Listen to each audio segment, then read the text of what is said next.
कैरली नाम के एक आदमी की, हंगेरियन आर्मी, और वो उस कंट्री का बेस्ट पिस्टल शूटर था।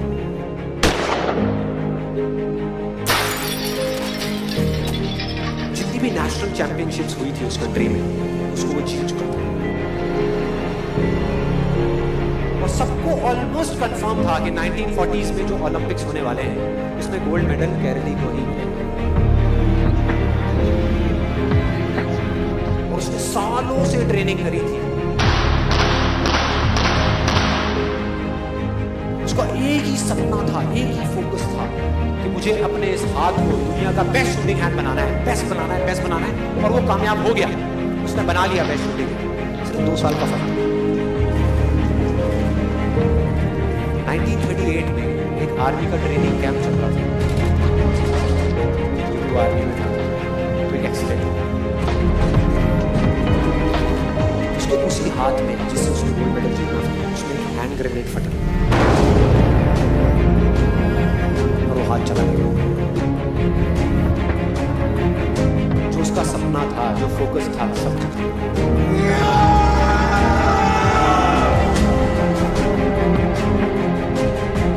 उसके पास 2 रास्ते थे। एक तो ये कि वो बाकी की पूरी जिंदगी रोता रहे, कहीं जा करके छुप जाए,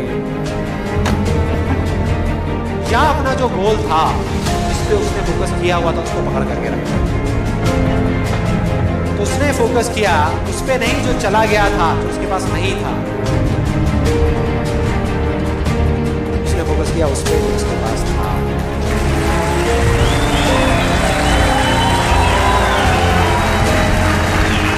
जो उसके पास था, और क्या था उसके पास में? एक लेफ्ट हैंड, एक ऐसा हाथ जिससे वो लिख तक नहीं सकता था। 1 महीने तक उसका हॉस्पिटल में इलाज चला इस हाथ के लिए, और सही 1 महीने बाद अपनी ट्रेनिंग शुरू कर दी।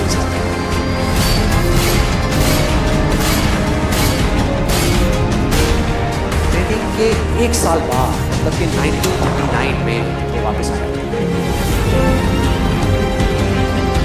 नेशनल चैंपियनशिप्स हो रही थी वहीं पे हंगरी में। बाकी भी बहुत सारे पिस्टल शूटर्स थे वहां पे। उन्होंने जा करके उसको कंग्रेचुलेट किया, कहा कि यार देखो, ये होता है जज्बा, ये होती है स्पोर्ट्समैन स्पिरिट, कि इतना सब कुछ होने के बाद भी तुम यहां पर आए हो हमको देखने के लिए और हमारा हौसला बढ़ाने के लिए।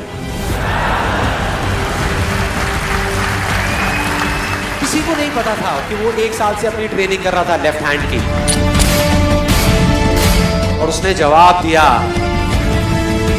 मैं यहां पर तुम्हारा हौसला बढ़ाने नहीं आया, तुम्हारे साथ कॉम्पीट करने आया हूं, तुमसे लड़ने आया हूं, तैयार हो जाओ।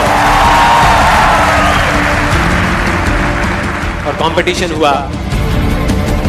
बाकी सब वहां पर जितने भी लोग थे वो कॉम्पीट कर रहे थे अपने बेस्ट हैंड से, ये कॉम्पीट कर रहा था अपने ओनली हैंड से, ओनली हैंड से। कौन जीता? The man with the only hand, Kairali जीत गया। लेकिन वो यहां नहीं रुका। उसका गोल क्लियर था कि मुझे इस हाथ को इस कंट्री का नहीं, इस पूरी दुनिया का बेस्ट शूटिंग हैंड बनाना है। उसने अपना सारा फोकस उठा करके डाला 1940 पे, जब ओलंपिक्स होने वाले थे। लेकिन 1940s के ओलंपिक्स कैंसिल हो गए वर्ल्ड वॉर की वजह से।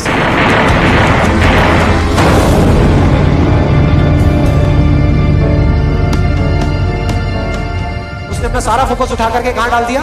1944 में जो ओलंपिक्स होने वाले थे उसके ऊपर। 1944 में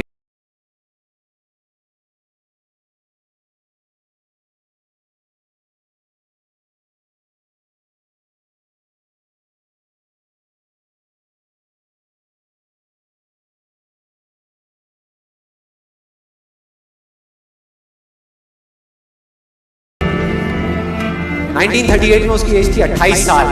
1948 में उसकी एज हो चुकी थी 38 इयर्स। और जो यंगर जो प्लेयर्स आते हैं निकल करके, उनसे कॉम्पीट करना मुश्किल होता चला जाता है। लेकिन मुश्किल नाम का ये वर्ड था ही नहीं उसकी डिक्शनरी में। वो गया, पूरे वर्ल्ड के बेस्ट शूटर्स आए हुए थे जो अपने बेस्ट हैंड से कॉम्पीट कर रहे थे और ये अपने ओनली हैंड से कॉम्पीट कर रहा था। और कौन जीता? The man with the only hand.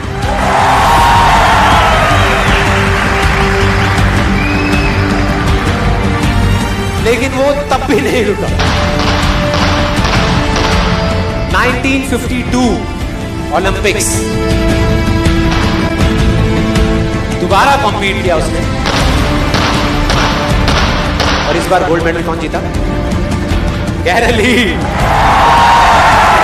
4 साल बाद दोबारा से, और पूरी की पूरी हिस्ट्री को बदल करके रख दिया ओलंपिक्स। इस पर्टिकुलर कंपटीशन में उससे पहले किसी भी एथलीट ने लगातार 2 गोल्ड मेडल्स नहीं जीते।